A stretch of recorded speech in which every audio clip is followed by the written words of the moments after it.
This is the Detroit Sports Podcast Network. And welcome in, folks, to another edition of Open Mic Night. I'm your host, Noah Toluki, and on today's episode, folks, it is time for the National Football League Draft. It's going to be all draft, a draft special here on Open Mic Night. I'm going to start with the top 7 picks of my mock draft, and it's 7 because the Lions had the 7th overall pick. I don't really want to go too far down. I don't want to make it a top 10.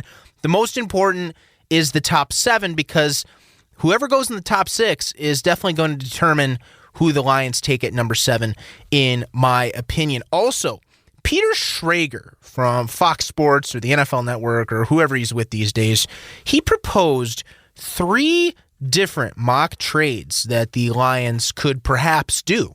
They could perhaps partake in. I want to break down these 3 trades and see if any of them really make sense for the Lions come draft day on Thursday. And also, to end the program, we're going to give some of the lower round picks some love. And this pertains to the Lions over the past 10, 11 seasons. We're going to do the 7 greatest steals in Lions history in the last 11 years. And by a steal, that means you got to be 3rd round or lower. So 3rd through 7th round. That's considered a steal in my eyes. So it's a loaded show, big NFL draft. I am very excited for it, and it's downtown Cleveland right here. And you know, of course, I am living in Cleveland, going to school. Actually, just graduated from John Carroll back in the winter, so in January. So I'm still hanging around, and there's a lot of excitement here in Cleveland for it, for sure. I was actually downtown this morning with my friend, and we were kind of walking around down there, and it's just really, really cool to see the sights and see there's interesting because the draft setup is right next to First Energy Stadium, so that's the stadium that the Browns play in. So it's right next to there, and they knocked down a couple parking structures, I believe, to make room for this. So it's basically like a big oval stage with a big canopy over it with all these nice fancy screens and all that, just like you see on TV. And I couldn't really get too close to the stage because they had it all roped off and there was all kinds of fences all over the place. But there was this one park that overlooks the lake. And by the way, it's a great view because the lake is right in the background because the First Energy Stadium is right on the lake. There's this park that overlooks the lake from a distance, and it's over because there's railroad tracks and a highway before you get to the stadium. So you have to pass through that. But there's all the helmets from all 32 NFL teams, these big, huge helmets that you can get pictures by. So I got a picture by the Lions one earlier today. So and you could see the stage in the background and everything. That was about as close as I could get to the draft scene. But hopefully it'll be cool to see once Thursday rolls around. That is for sure. All right, I'm gonna get to it. My top 7, top 7 mock draft, just to see where everybody's going to land, because we've gone through the last couple weeks a couple prospects that the Lions could possibly take at 7, but I don't know. You're going to have to hear my picks because number 7 might surprise you a little bit. Hint, it's not a player that we've really talked about much on the podcast the last couple weeks. So be sure to listen to that in a few minutes.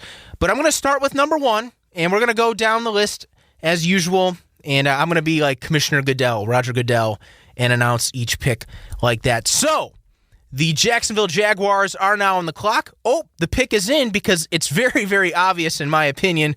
So, with the first pick in the 2021 NFL Draft, the Jacksonville Jaguars select quarterback Trevor Lawrence from Clemson. This is a no-brainer for the Jacksonville Jaguars. They've had their quarterback issues, their fair share over the last few seasons.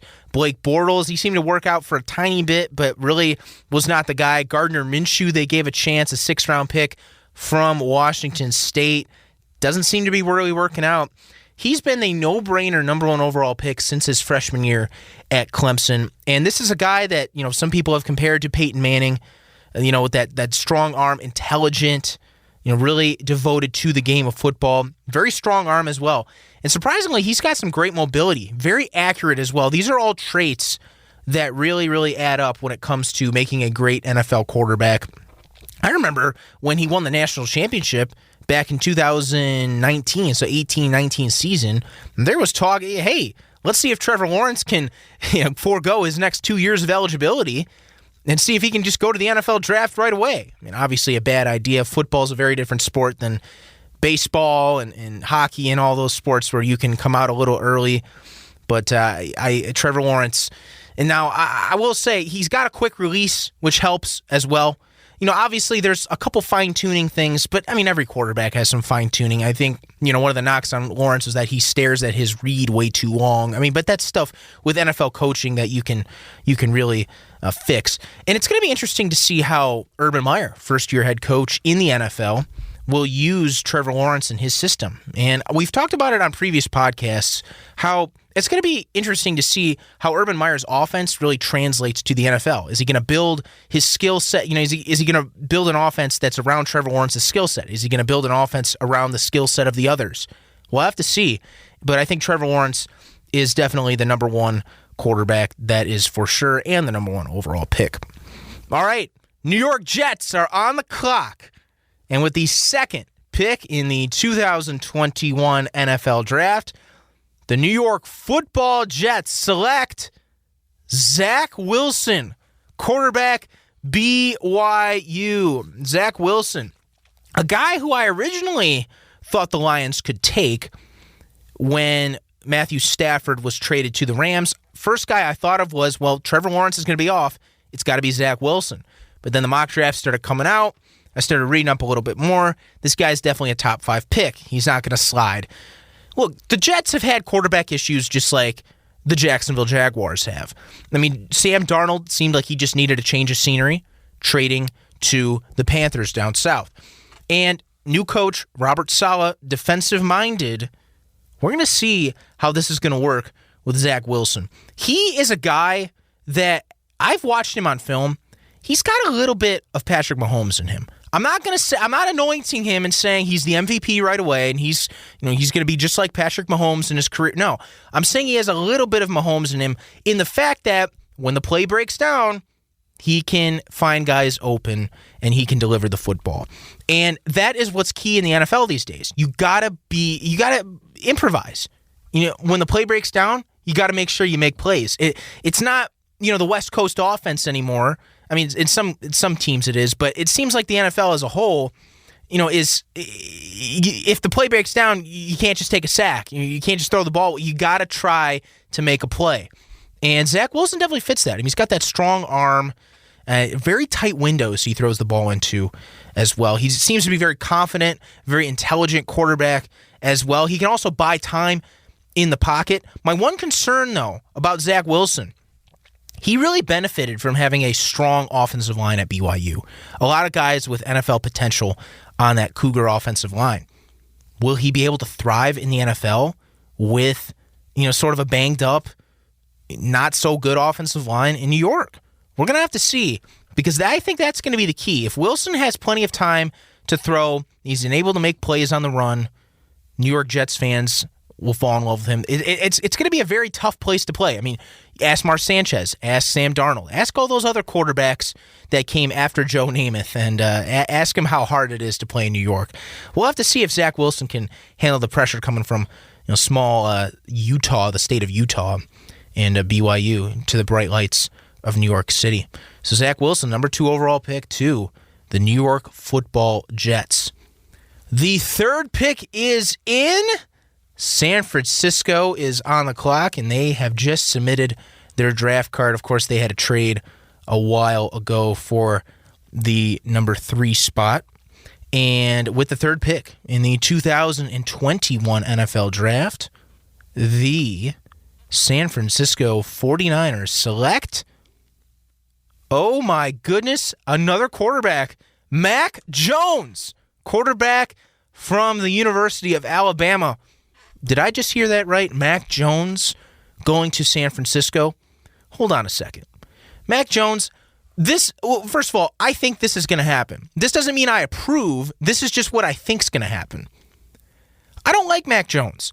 I don't think he's a first-round quarterback. This guy, as some scouts have said, this is just a stronger-armed Jake Fromm from Georgia. Back up in the NFL. Some have compared him to Matt Barkley.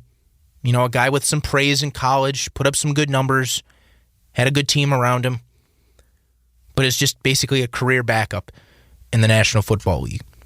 That's who Mac Jones is. That's who I think he is. However, he has had some good decision-making. I mean, I'll give him that. However, Mac Jones, I think the thing is that he benefited from, having a great team at Alabama. And obviously, with having a great team in college comes all the media hype around him. Think about all the weapons he had. He had a Heisman Trophy winner in Devonta Smith, a top 10 pick in Jalen Waddle, among other guys, Najee Harris in the backfield. I mean, this guy had playmakers around him. And plus, he only started for a year because Tua Tagovailoa started, in the few years before him. So he had some big shoes to fill at Alabama. I thought he had a good year. I mean, obviously, they won the national championship undefeated, put up some really good numbers, but I think a lot of that was a product of the team that he was on with the Crimson Tide. I just don't see it. I think he's more of a second to fourth round talent. That's what I think. But the Niners, they must see something really, really big with Mac Jones. I'm just not having it. I do not buy this at all.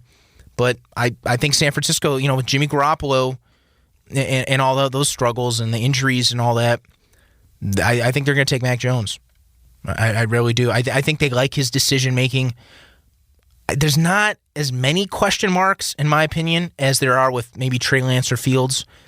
At least he's more of like a safe pick. But is he a guy that's really going to be a game changer? I don't think so. I think Lance and Fields have more game-changing ability, but they just have some more question marks, in my opinion. But Mac Jones, I don't agree, but it is what it is. The Bay Area welcoming their next Joe Montana. We'll have to see. Atlanta is on the clock, and with the fourth pick in the 2021 NFL Draft, the Atlanta Falcons select Kyle Pitts, tight end from the University of Florida.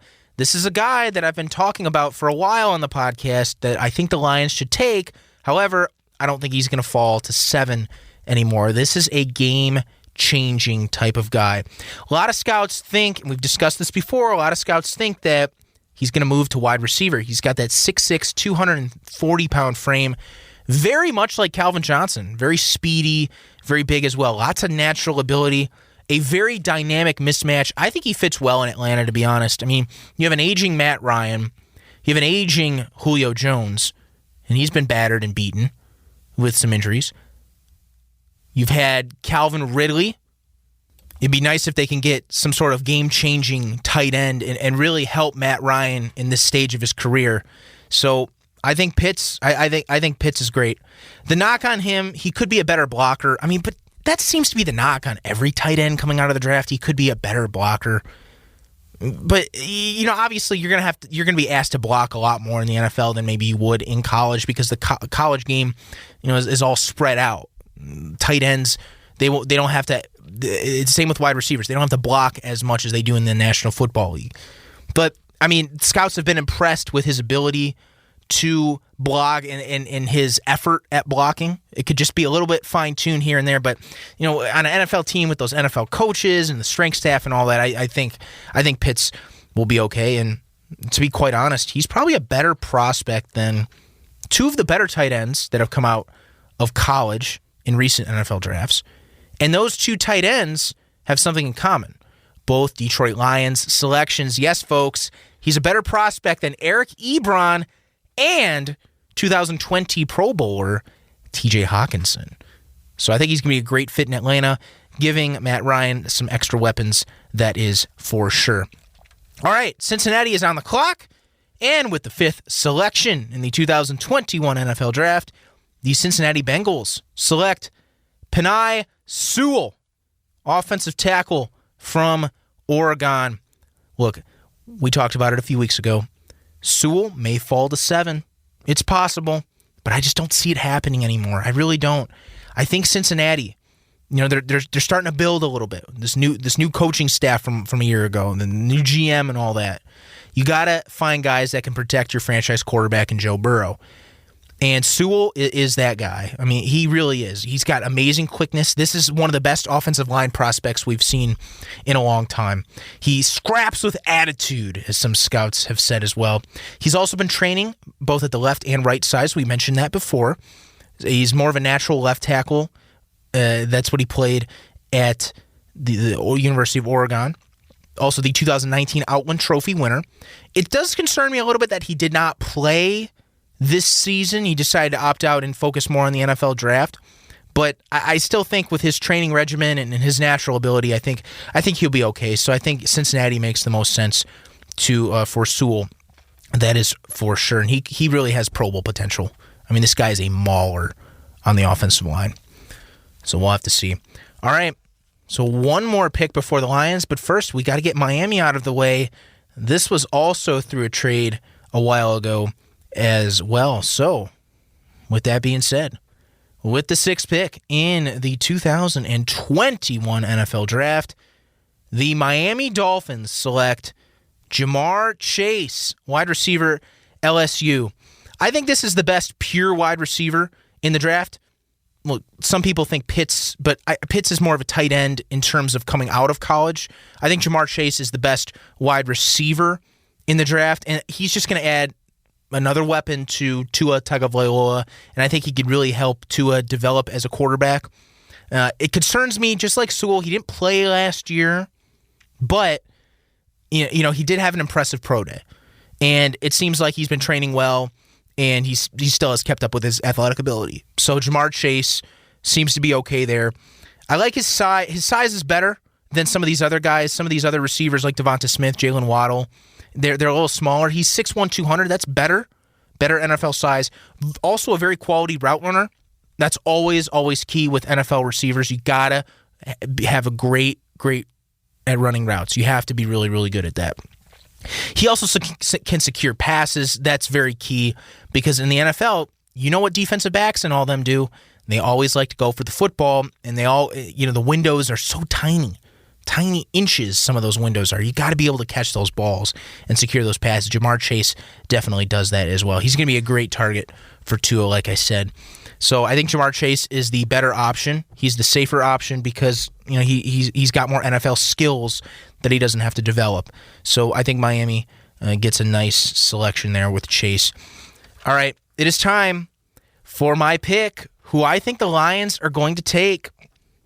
So your Detroit Lions are on the clock, and with the 7th pick in the 2021 NFL Draft, your Detroit Lions select Jalen Waddle, wide receiver from Alabama.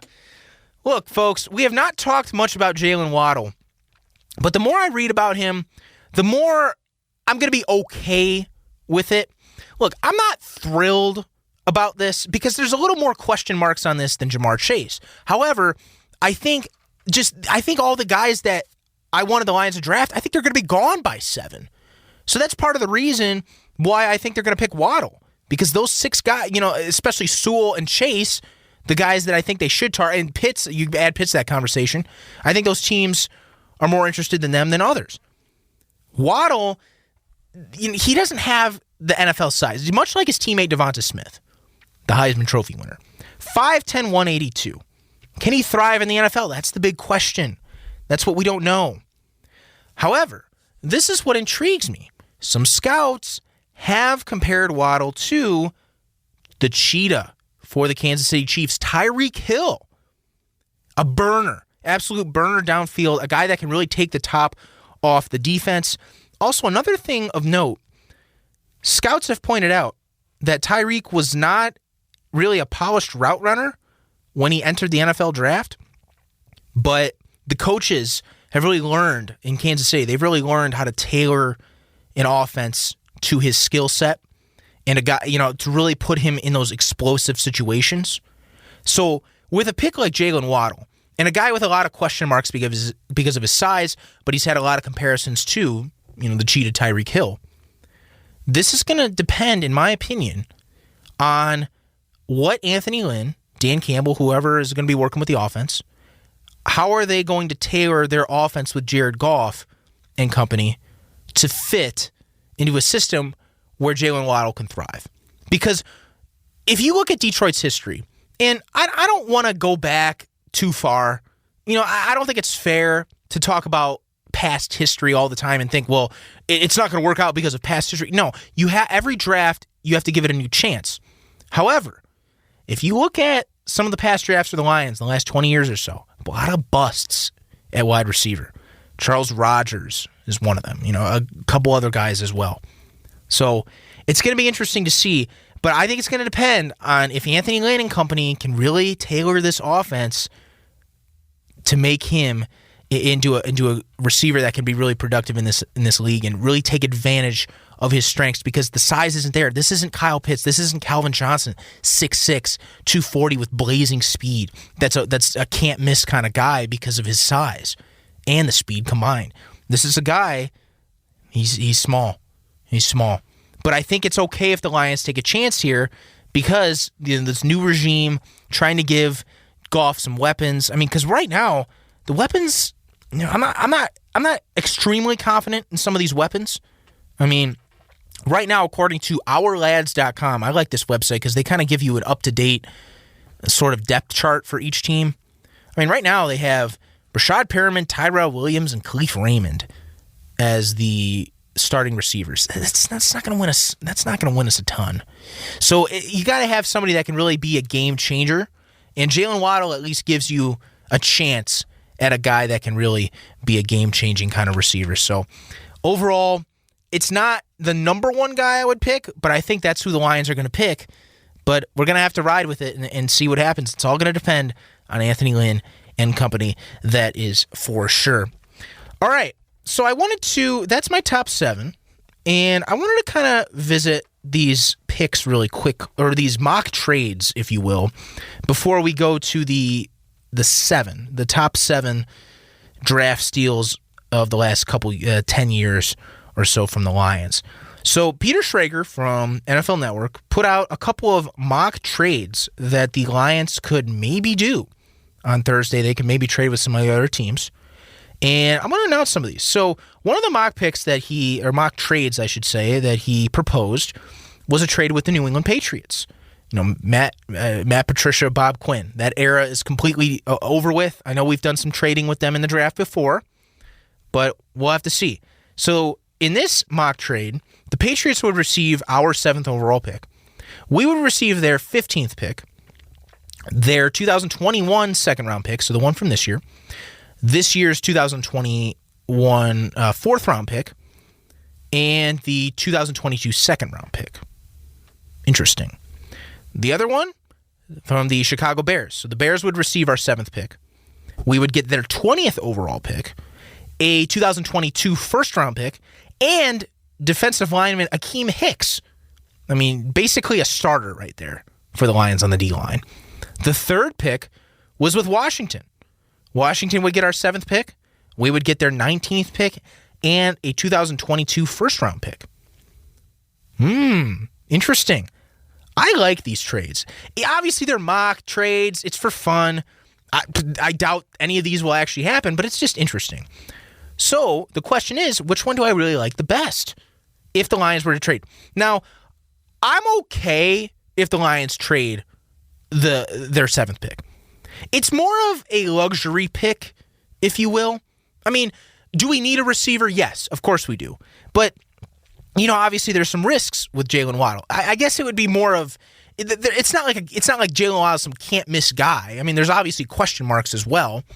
But if we move down in the draft, but we're able to acquire some later round picks, and as everybody knows, the NFL, a lot of the roster is made up of these later round picks. This could be a deal for the Lions. And they could maybe take a guy, at 15 through 20, somewhere in there, wherever they land. Maybe like a defensive player. A guy that, like a Kwity Paye. If Micah Parsons falls that far. Maybe Jeremiah Owusu-Koramoah. from Notre Dame. There's a couple Notre Dame connections, on the team with the Okwara brothers. I mean, I don't think we're taking a cornerback. I think the corners are all set. We don't need J.C. Horn from South Carolina. We don't need Patrick Surtain from Alabama. No. I think so. If the Lions were to do this, I think they could maybe take a defensive player. And there's not many of those game-changing defensive players in this draft, but I think it'd be interesting to see if that would happen. Personally, I like the one with the Bears more because we get the 20th pick. That's fine. We also get a pick next year. But what I like about it even more is that we get Akeem Hicks. And Akeem Hicks basically is a starter or a key rotational piece on the defensive line. And what's one of the weaknesses of the Lions over the last few years is the defensive line. So I think he would definitely bolster the D-line. Personally, that's my favorite for the mock trades. But you never know. It'd be cool to see the Lions in on some trade action. We'll see what Brad Holmes and Dan Campbell and company in the Lions draft room in Allen Park. We'll see what they're going to do. I'm really curious and see if there's any trades that are going to happen. Because trades, you see Adam Schefter come up on ESPN to announce all those trades and everything.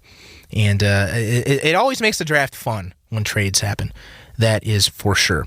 All right, so I've compiled a list of the top 7 Lions steals since 2010. So since 2010, that's kind of the point where I said, all right, the Lions steal. Because in my opinion, a steal is somebody that is a 3rd round pick or lower. So 3rd through 7th round. Not a 1st, 2nd round guy, because those guys are supposed to make an immediate impact. 3rd through 7, some guys maybe, but they definitely are on the outside looking in. So not really in any particular order. It's more so by chronological order. I'm just going to go down the list of the 7 guys that I really found very intriguing, and I really thought made a big difference in their time in Detroit. Even though the team didn't win win playoff games or anything, these guys were still impactful with the Lions. So my first one that I found with the 7th round pick, 213th overall in 2010, Willie Young, defensive end from NC State. Anybody remember Willie Young? He was kind of a little bit of a key part of some of those defensive lines in the early part of the 2010s. He ended up getting traded, he left in free agency to Chicago. He actually ended up being a starter in Chicago as well. He had an 8-year NFL career. And he had some production with the Lions. And it was I remember thinking, who is this 7th round pick, as a young fan. And seeing him play really well for the Lions, that was really cool to see. I mean, he only had 6 sacks and 72 tackles. I mean, but when he got to Chicago, he had 10 sacks right off the bat in 2014. He had some production after he left Detroit, but he was definitely a difference maker for a little bit with the Lions, that's for sure. All right, 5th round pick for 138th overall in 2012, Tahir Whitehead, linebacker from Temple. Anybody remember Tahir Whitehead, the starting middle linebacker for the Lions? Led the team in tackles, was one of the top tacklers in the NFL as well. And look, Tahir Whitehead, was he some game-changing linebacker? No. But hey, I mean, top 10 in tackles in the NFL and leading the team in tackles every year. Yeah, I think that warrants a spot for him. He wasn't like some first-round guy that was expected to do that. 5th-round guys aren't expected to do that as much. And like I said, was not really a game changer, but a guy that deserves some recognition on this list for sure.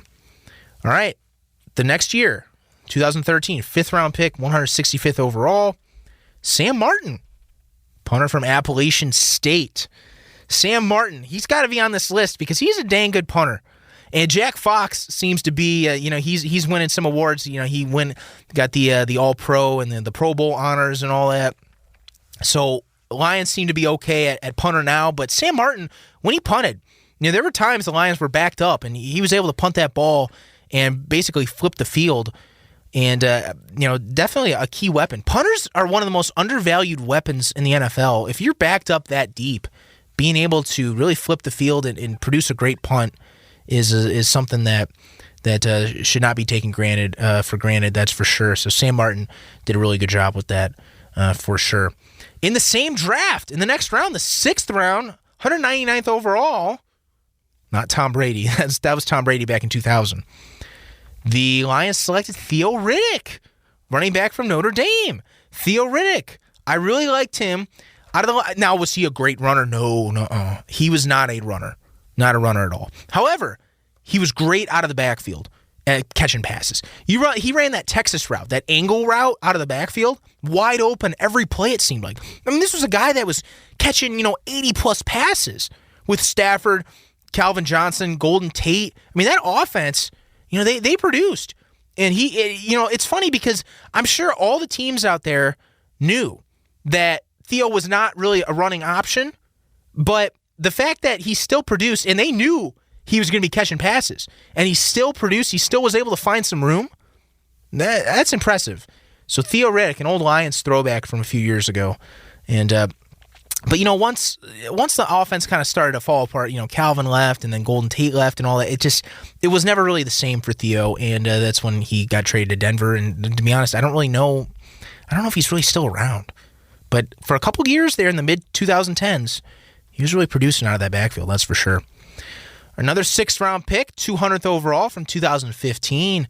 He's a Pro Bowler now, but not with the Lions, with the Seahawks. Quandre Diggs, cornerback from Texas. This was an absolute steal. Quandre Diggs, Darius Slay, making some plays back there. This was kind of an undersized guy coming out of Texas. I think that's part of the reason why he fell to the 6th round. But he was able to produce for the Lions, and then, of course, he was part of that whole Bob Quinn trade and all that with the Seahawks, and he really blossomed. The Seahawks really knew how to use him in that specific, unique defense that they run over there, and he really produced in the Seahawks uniform and ended up becoming a Pro Bowler. Of course, obviously, the Lions, I wish that we still had Quandre Diggs, but he's doing some good things in Seattle now, that is for sure. Flash forward to a couple years later, 5th-round pick, 165th overall, 2017. Jamal Agnew, he is no longer with the team. He is off to Jacksonville. Could be a nice little weapon if he's used in the passing game for Trevor Lawrence, because assuming he will be the number 1 overall pick, I'm 99% sure about that.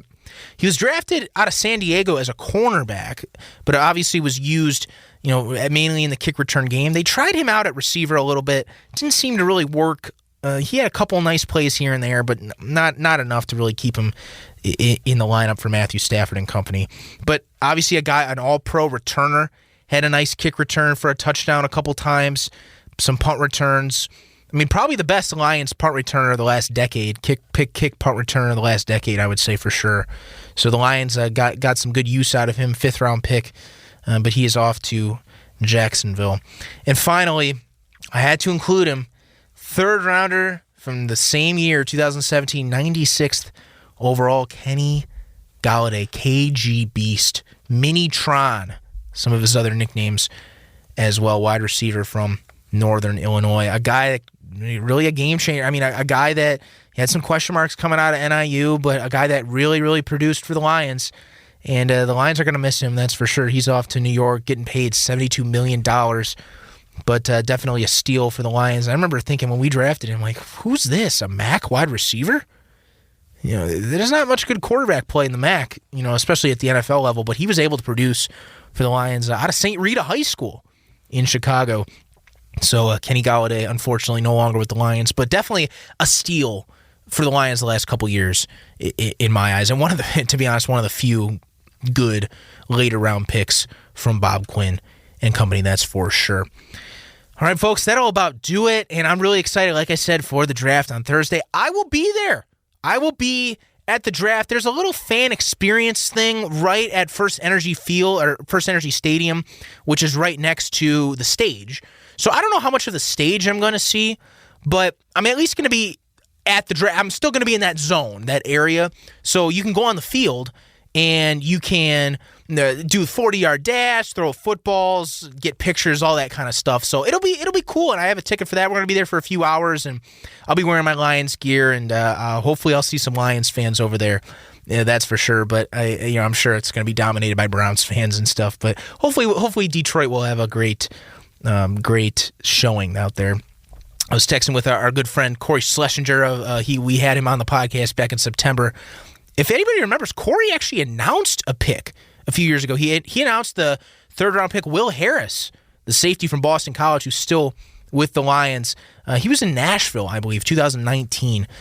So it's reliving some good memories there for sure. It's always cool. That'd be amazing if you could announce a draft pick, even if it's just for one of those later rounds. That'd be a chance of a lifetime. And really, going to the draft I don't know when the next time I'm going to be at a draft. I don't know when Detroit's going to host a draft next. We'll have to see what happens. I really want Detroit to host, but it's going to be fun.